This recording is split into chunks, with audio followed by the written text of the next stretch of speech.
Hey, welcome back to the channel. This isn't my workbench. I'm in Ohio today, and I thought I would look up an old friend. We've been friends for about 10 years now. Jeff Bloomhuff, he's Copley Scale Auto. James, move the camera. You don't want to see my Halloween decorations in the background. This is my basement, after all. This is Jeff. Hi, everybody. So welcome back, James. Thanks. We've been friends for about 10 years now, and we were both in the North Coast Automotive Modelers group, and which tears up this Cleveland area, gives Jeff a spotlight here, and kind of show off what you don't see on Instagram. Sure.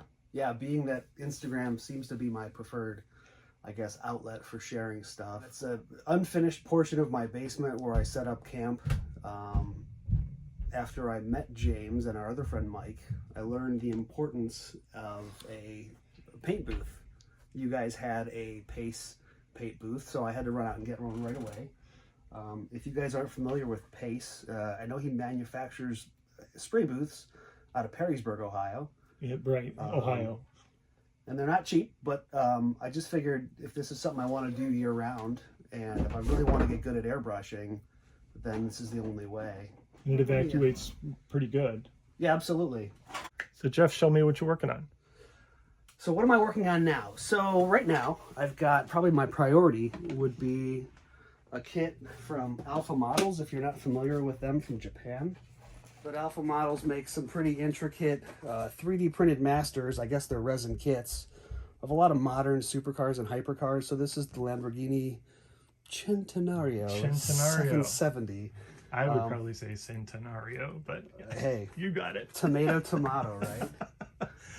So right now, that's something I'm plugging away the hardest on. I'm trying to get it done, hopefully for a magazine feature build.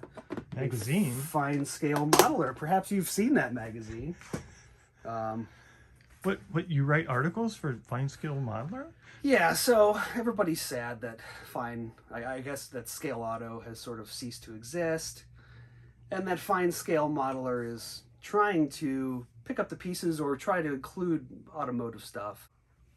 So I would say, I think back in if I'm not mistaken, 2015 is when I started doing some work with Robbie DeGraff, who was at the time the associate editor of Scale Auto. I remember him. Young guy, right? Young guy. You know, after Jim Hott had left, gosh, I forget the editor that came after him, but Robbie worked with him. I reached out to him and said, hey, is there something I can do to help out? You know, I'd love to get involved in the magazine. So my first kit review was of a Ford Fusion NASCAR, and then it kind of took off from there.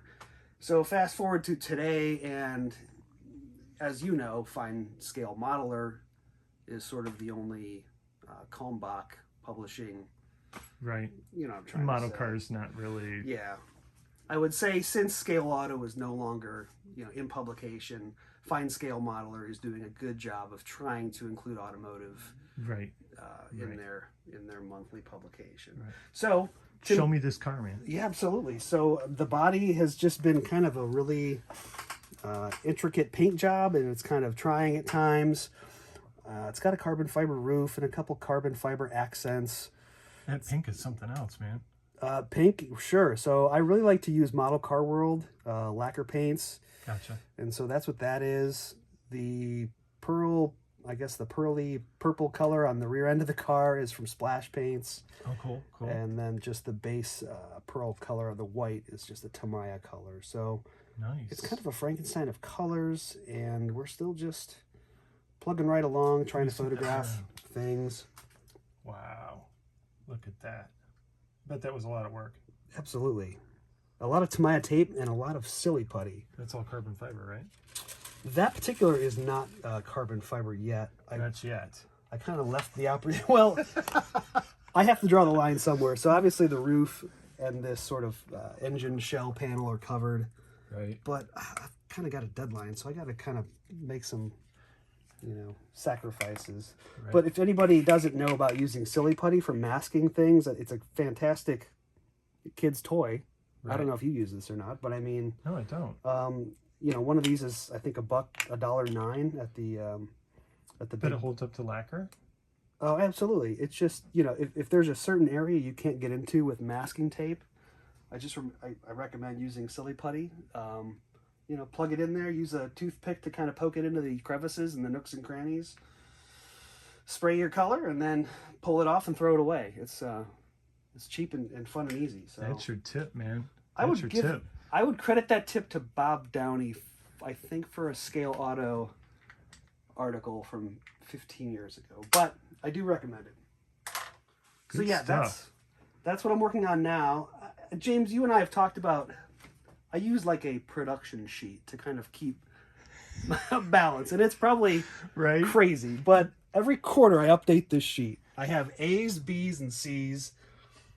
If some projects have a due date, I'll put a due date, and then things I have to work on. So He again, is way too organized. I don't even know, but it just kind of helps you stay centered, I guess, if you lose your way. It also helps me keep track of what I've finished the past year. So Oh, nice. quarter one, Nice. there's 3 completions.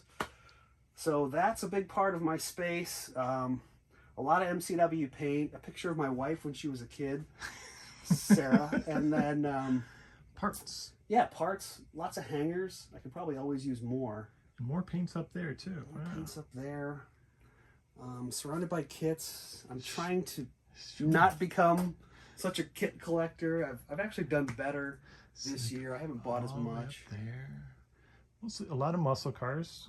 We got some NASCAR stuff down here. You know, like a department store, I try to rotate stuff, so I'm not always looking at the same kits. So like these NASCARs used to be over there, but now they're here. I've got a bunch of resin stuff up there, so You got more over here. Got some. The good stuff is over here. well, that depends on who you ask, of course. If you're talking about the A-Team van, then yes, Yeah. absolutely. Right. Let me get down into my Tamiya stuff. You know, there's a Buckeye Classic show coming up, and one of the themes is the Ford GT. Ooh. I don't know if you're going to be back in this area in March of 2022, but March of 2022. I might have to do that. I may have to crack that box open and see what it's all about. Right. So show me some of your done stuff. Yeah, so just outside my unfinished room, being that I'm a dad of 2 young children, I thought it was very important that once I complete some models, how do I display them, but also keep them out of reach of some young prying hands. So 5 or 6 years ago at an NNL East, one of the vendors had a bunch of acrylic display cases, and I think they were scratch and dents, so I got them for a great price. Is it Carney? It's not, but if you turn around, Okay.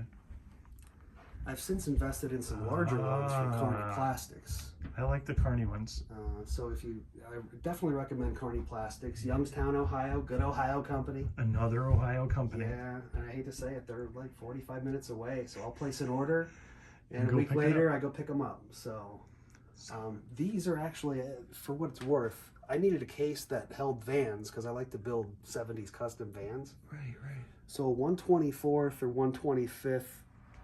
Stuff goes over here. Yeah, vans are almost too tall for it. So these are actually 1/18th scale. You know, there's no divider, so I can just flip them up and put in whatever I want. So, yeah, this is some of my, I guess, finished stuff. That's kind of a weird project, isn't it? I remember this Riviera. That's an old build. Uh-huh. Yeah. And that one is too. Pretty old, you're right.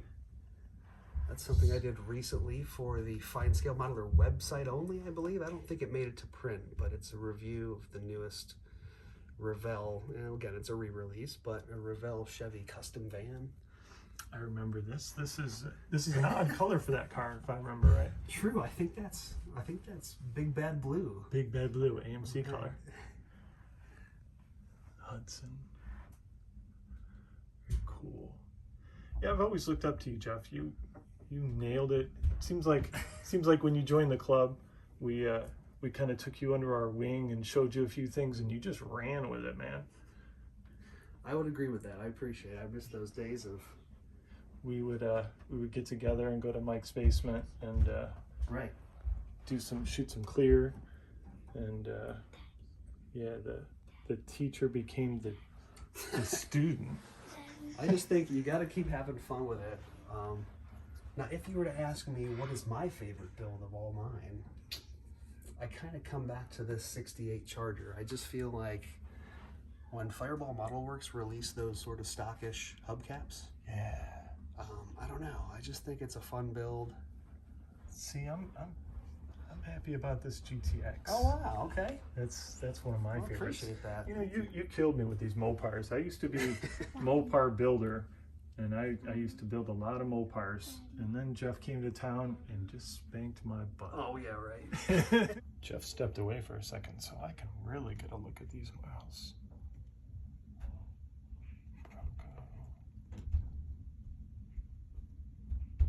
I just love looking at his stuff, man. Just beautiful.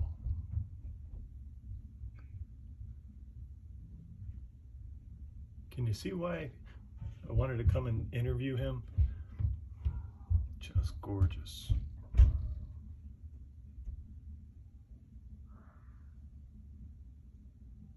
And this GTO, if you notice, that's a 69. They never made a convertible kit of that. He scratch built that using a resin and little bits and pieces from this and that. It's beautiful. My favorite is the Mopars.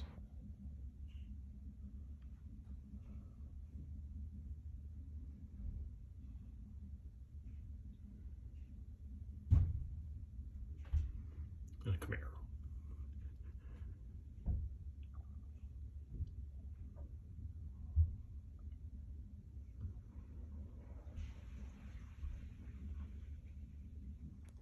So I picked these two models of Jeff's to kind of show off some of his work. Jeff, tell me about this GTO. The GTO started off as a reliable resin. I guess you call it a trans kit, or I guess it's a body with some of the judge parts that come along with it. My particular copy had sunken in roof, kind of warped, so I wanted to create a convertible, knowing that that roof was going to have to come off, and so I spent a lot of time researching GTOs and doing the best I could to get the details right. Because this is a 70. Correct, yeah, the 70, which, if you're familiar with the original MPC, it got re-released a few times. Probably hasn't been out since the 90s, maybe? And so they're not easy to find, but it's always been one of my favorite GTO body styles. I love the headlights and the grille.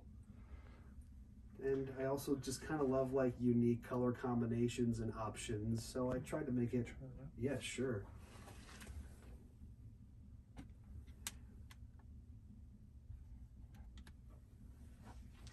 Look at that, guys.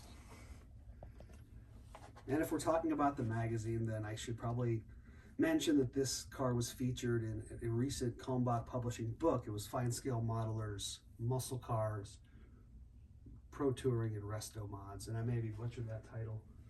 I believe it might be called Muscle Cars, Pro Touring, and Resto Mods, or maybe vice versa. That is sweet. Thanks. Did you do any engine detailing on that one?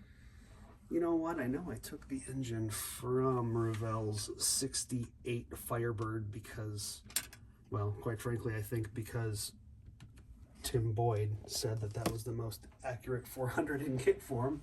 It's from one of his previous articles. Very nice. So just some basic plumbing, some battery cables, and I think some photo etch. And show the viewers what you did. So ingenious. I was so impressed. When James, I tipped the windshield, he said, "Oh, is that all right?" And I said, "Yeah, I sort of engineered this windshield frame to be a lift-out piece. If I take this to a show and I have to travel with this, it's just going to make it one less thing I have to worry about." Right, because that'd just break right off. Yeah. So that windshield frame came from a 72 Cutlass from Revell. Oh, okay. All right. There was a lot of some sort of splicing together to get this thing built. And the other one that I thought was really cool is is this the monogram? Correct. It's the monogram 1/24th scale Z28. Yeah. Which, you know, you find that at every drugstore. but nobody built it like this. This is unbelievable. Beautiful paint. Where's the decals from? Those are from Keith Marks. Okay. All right. If you're not familiar with Keith Marks, I recommend his, is it a Fotokey page where he displays everything? Yeah, you go to fotokey.com mofobo. I think you're right. And kind of pick what you want and send him an email and he'll send you a price. But he's really got a lot of good stuff. So what's the color called? You know, it's an MCW paint. I had to special order it. You know, it kind of goes along with a specific code for 79. I forget exactly. It might just be called dark metallic blue. I don't know for sure. Something. But you got seatbelts in there. Did you do any engine detailing? Let's find out, because I don't remember. Don't remember. Look at the chassis. Holy smokes. Nice. Nice, nice, nice. Yikes. Yikes. Are you kidding me? Looks like some nice. Yeah, wired. Oh, you know what? Okay, I did put a dipstick on this one, and that maybe is the only time I've ever done that. Wow. Just a curled up piece of wire. I think I clamped the edges down on the end of it with some needle nose pliers to make it look like a curled over sort of handle. So. Yeah. You know me, I'm not much into the Chevys, but these are nice. I appreciate it. Thanks, Jeff, for letting me come over and show off your stuff. I'm really, really digging his stuff, and I hope you guys did too. James, always good to see you, man. Thanks for coming back into town, and hopefully we can do this again, and maybe we'll get a spray night together one of these nights, huh? Yeah, I'd like to have you come out to Arizona sometime. That would be cool. I would love to check it out. Yeah, cool. Thanks, guys. Okay.